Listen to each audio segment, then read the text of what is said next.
92.7 big எஃப்எம்ல மன்னா ethnic millets வழங்கும் டிகிடிசி powered by Udhayam பருப்பு வகைகள் மற்றும் பொன்வண்டு சோப்ஸ் அண்ட் டிடர்ஜென்ட் பவுடர்ல இன்னைக்கு பிக் டாக் வித் பாலாஜில பிரிட்ஜ் அப்படின்ற ஒரு ஆப்பை டெவலப் பண்ண நம்ம ஊர் இளைஞர்கள் பேசிக் கொண்டிருக்கிறார்கள்.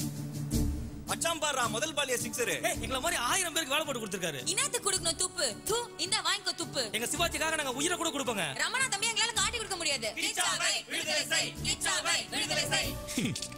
Big talk with me Balaji.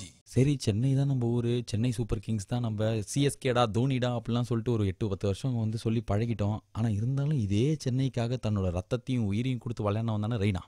அப்போ நம்ம வந்து பூனேவா குஜராத்தா சொல்கிறா பஞ்சு மிட்டாய் வந்து மண்டையை 2 பக்கமும் ஆட்டான். 2 கண்ணில் எந்த கண்ணு முக்கியம்னா எதை நான் சொல்கிறதுன்ற மாதிரி ஆக்ஷன் பண்ணி மோனோ ஆக்டிங் பண்ணால் அதை நான் கண்டுபிடிச்சிட்டேன். 92.7 பிக் எஃப்எம்ல கண்டுபிடிச்ச பாலாஜியோட நீங்கள் பண்ணுறா இருக்கிறது மன்னா எத்தனிக் மில்லட்ஸ் வழங்கும் டிகிடிசி பவர்ட் பை உதயம் பருப்பு வகைகள் மற்றும் Ponvandu soaps and detergent powder. நீங்களே சொல்லுங்கள் அங்கிள், இன்னைக்கு குஜராத் விளையாடுற ஃபர்ஸ்ட் மேட்ச் டீம் பேர் என்ன? குஜராத் லயன்ஸா? அது கூட பரவாயில்ல, பேர் நல்லா இருக்குது. ஆனால் sunrising Pune super giants of Hyderabad டைகர்ஸ்ன்னு சொல்லிட்டு தோனி டீமுக்கு ஒரு பேரை வச்சு நேற்றுக்கு முந்தானேத்து விளையாடும் போது எல்லாருமே சிஎஸ்கே ஃபேன்ஸ் எல்லாம் இப்போ இதான் எங்கள் புது சிஎஸ்கே கலர் மாதிரினா நாங்கள் மாறிடுவோமான்ற மாதிரி மும்பையை தோப்படிக்கும் போது பயங்கர சந்தோஷப்பட்டோம். ஆனால் இதே சென்னைக்கு விளையாடின ரெய்னா ஒரு மேட்ச் கூட மிஸ் பண்ணல. தோனியாவது ஒரு மேட்ச் சார் லீவ் மிஸ் அப்படின்னு சொல்லிட்டு ஊருக்கு போய் ஆனால் ஒரு மேட்ச் கூட மிஸ் பண்ணாத ரெய்னா கேப்டனார இந்த டீம் சென்னை டீமா இது என்ன இல்லை திண்டுக்கல் டீமாவது நம்ம எதிர்பார்ப்போமா?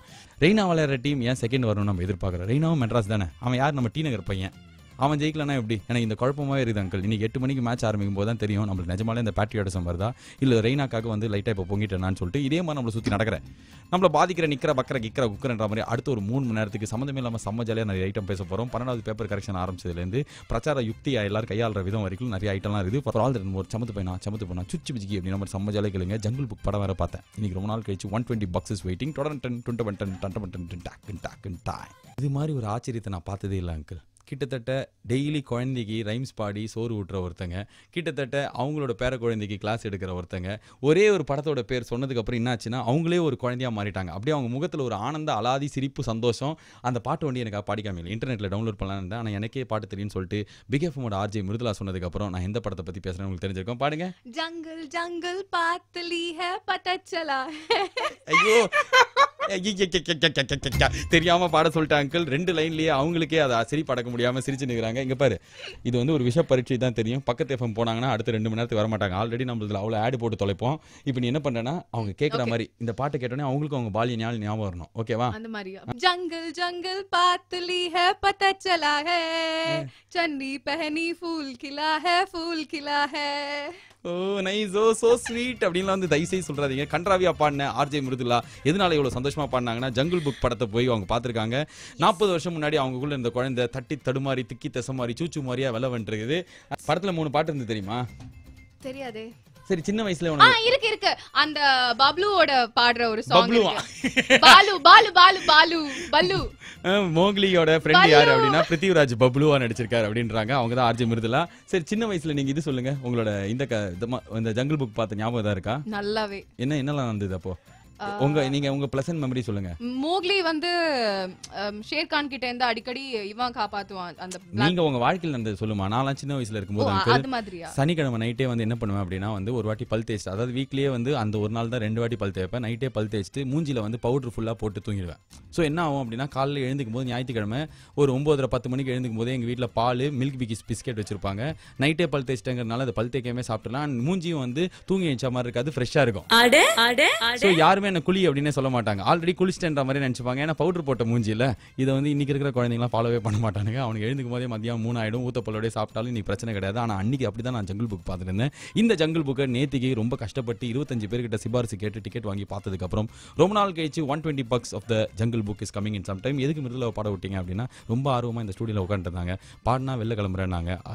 பாடினா நீங்களும் கிளம்பிடுவீங்கன்னு எனக்கு தெரியாமல் அவளை பாட சொல்லிட்டு இதுக்கப்புறம் அவங்க சத்தியமாக பாட மாட்டாங்க. Thank you Mridula for this. You want Singh again? நான் போறேன். அவ்வளோதான் அங்கிள், அவங்க போயிட்டாங்க. தயவுசெய்து பக்கத்து எஃப்எம் போயிடாதீங்க. நான் இருக்கேன் உங்களுக்கு அடுத்த கொஞ்ச நேரத்துக்கு. 120 ரூபாயும் இங்கிலீஷ் படமும் ஜங்கிள் புக் தமிழ் படம் கிடையாது. இது டிகிடிசி with me Balaji of the Manna ethnic millets of the Udhayam பருப்பு வகைகள் மற்றும் Ponvandu soaps and detergent powder. இந்த ஜீ தமிழில் டாப் 10 செய்திகள் வரும்ல, அது பார்த்துருக்கீங்களா? டெய்லி நைட்டில் ஏதாவது ஒரு படத்தை பற்றி, அதுவும் நம்ம ஊரில் ரிலீஸ் ஆகிற படத்தை பற்றி உலகத்தரத்தில் தயாராகும் இந்த படம் அப்படின்வாங்க. நம்ம கூட ஆமாம் செம்மையாக இருக்கும் போல இருக்குன்னு நினச்சிப்போம். இது அந்த நியூஸில் மட்டும் கிடையாது. எந்த ஒரு ஆடியோ லான்ச் ஃபங்க்ஷன் இல்லை நம்ம ஊரில் என்ன ஃபங்க்ஷன் ஸ்டேஜ்னு போட்டாலே அங்கே போயிட்டு சினிமா சம்மந்தமாக பேசணும்னா இது ஒரு உலகத்தரத்திலான படைப்பு அப்படின்னு தான் நம்ம சொல்லுவோமே.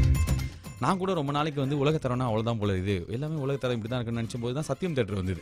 சத்தியம் தேட்டர் வரும்போது தான் வந்து நிஜமாலே ஃபாரின் படம்லாம் ஒரு பக்கம் நம்ம ஊர் படம் ரிலீஸ் ஆகும், பக்கத்து ஸ்க்ரீன்லேயே ஃபாரின் படம் ரிலீஸ் ஆகும்போது அதை பார்க்கும்போது தான் உலகத்தரம் அப்போ இது கிடையாதா, அப்போ இத்தனை நம்ம தப்பாக நினச்சோமான்ற மாதிரி ஒரு அதிர்ச்சி இருக்கும்.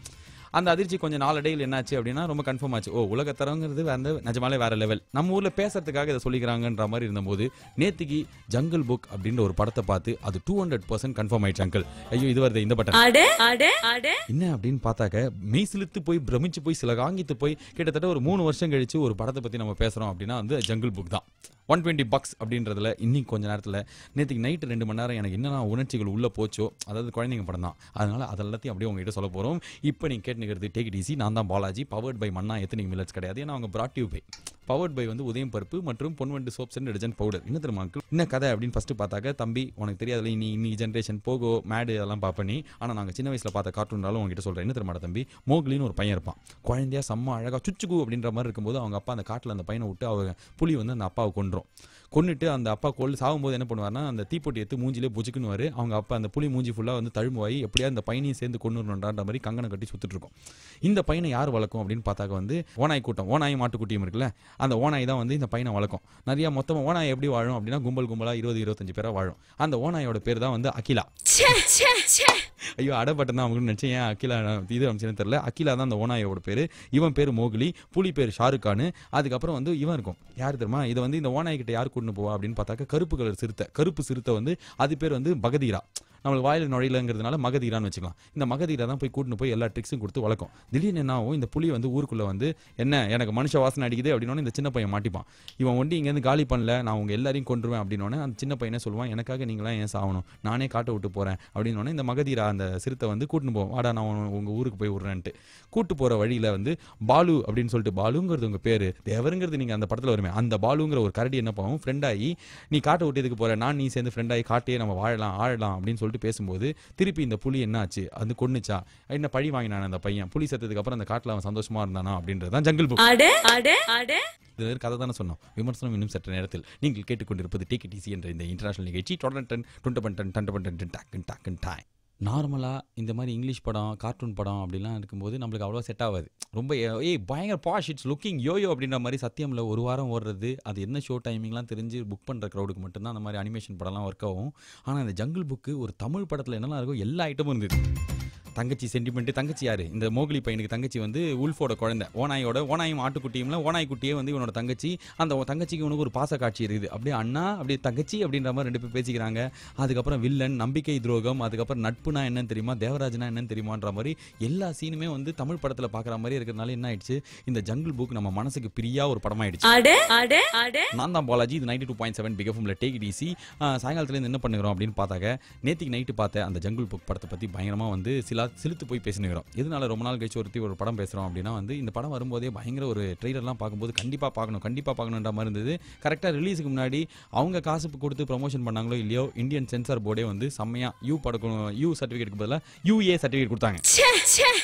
ஊரே வந்து சேலாம் சொல்லிச்சு. ஆனால் இந்த படத்தை பார்க்கும்போது நிஜமாலே UA சர்டிஃபிகேட் கொடுத்தது எனக்கு ஏதோ நியாயமாக தான் தெரிஞ்சுது. ஏன் அப்படின்னா வந்து பெரியவங்க, எனக்கு ஒரு 30 வயசுல 25 வயசுல இருக்கிறவங்களுக்கு இந்த படம் பார்க்கும்போது லைட்டாக சில சீல அப்படின்ற மாதிரி ஆகுது. அதாவது திடீர்னு புலி வந்து மூஞ்சிக்கிட்டோம் அப்படி பண்ணும்போது என்ன ஆகுது, ஐயோ லைட்டாக மூக்கை இது பண்ணிட்டாங்க, பயங்கரமாக பயம் வருது. கரடியை வந்து ஒரு சிறுத்தை வந்து கொல்ல வருது. திடீர்னு வந்து உல்ஃப் பேசினே இருக்குது, ஊர் தலைவர் அகிலா அப்படின்னும் போது பார்த்தா எல்லாம் திரும்பி பார்க்குறாங்க. திடீர்னு வந்து அந்த புலி அந்த அகிலாவை கொன்றுது. இந்த மாதிரிலாம் பயத்தில் ரத்த மூஞ்சியில் செதறி அடிக்கிற மாதிரிலாம் காட்சிகள் பெரியவங்களுக்கே பயமாக இருக்கும்போது இது வந்து குழந்தைங்களுக்கு கண்டிப்பாக பயமாக தான் இருக்கும். 2-3 குழந்தைலாம் தேட்டரில் அப்படிலாம் அழுததெல்லாம் நிதர்சனமாக பார்க்க முடிஞ்சுது. ஸோ இந்த படத்துக்கு UA கொடுத்தது கொஞ்சம் நியாயமான விஷயமா தான் எனக்கு தெரிஞ்சுது.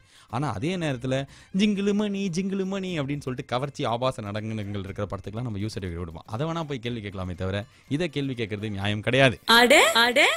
இந்த இதுக்காக இந்த விளக்கம்லாம் சொன்னா ஒரு வாரம் இந்த படம் ரிலீஸ்க்கு முன்னாடி எல்லாருமே இதுக்கு UA-வா ஐயா அப்படின்லாம் சொன்னாங்க. படம் விமர்சனம் தானே, எதுக்கு நம்ம இதெல்லாம் பேசுறோம், கரெக்ட், படம் விமர்சனமே பேசலாம். என்னாச்சு அப்படின்னு பார்த்தாக்க ஜங்கிள் புக்கில் ரொம்ப பிடிச்ச விஷயம் இந்தியனைஸ்டாக இருக்குன்னு சொன்னால அது. ரெண்டாவது விஷயம் என்ன அப்படின்னா வந்து எந்த ஒரு இடத்துலையுமே வந்து இப்போ தசாவதாரம் வந்து உலக தரத்தில் தான் எடுத்திருப்பாங்க. ஆனால் அந்த சுனாமி சீன் பார்க்கும்போது நம்மளுக்கே லைட்டாக அப்படி சிரிப்பு வரும். ஏன்னா வந்து கொஞ்சம் எங்களுக்கு தெரியும் அது வேணா நம்ம ஊரில் இருக்கிற பட்ஜெட்டுக்கு அவ்வளோதான் அவங்க நம்மளால எடுக்க முடியும். ஏன்னா கிராஃபிக்ஸ்லாம் அதுக்கெல்லாம் செலவு ஜாஸ்தியாகும். எந்திரனே இருந்தாலும் அந்த பாம்பு போய் மேலே படம் எடுக்கும்போது அப்படி ஒரு சிரிப்பு வந்துடும். ஆனால் இந்த படத்துலலாம் வந்து எக்கச்சக்க கோடிக்கணக்கான காசு புரள்றதுனால எந்த ஒரு இடத்துலையும் அது வந்து உறுத்தவே இல்லை. எந்த ஒரு இடமுமே ஆர்டிஃபிஷியலாக இல்லை. நிஜமாலே ஒரு காட்டில் இந்த அனிமல்ஸோட இந்த படத்தை ஷூட் பண்ணியிருக்காங்க. அதுவும் வந்து கரடி வந்து ஸ்விம்மிங் பண்ணும். இப்படி மன்னா எத்தனிக் மில்லட்ஸ் வழங்கும் take it easy powered by Udhayam பருப்பு ஆயில் மற்றும் பொன்வண்டு சோப்ஸ் அண்ட் டிடர்ஜென்ட் பவுடர்ல பிக் டாக் வித் பாலாஜி தொடரும்.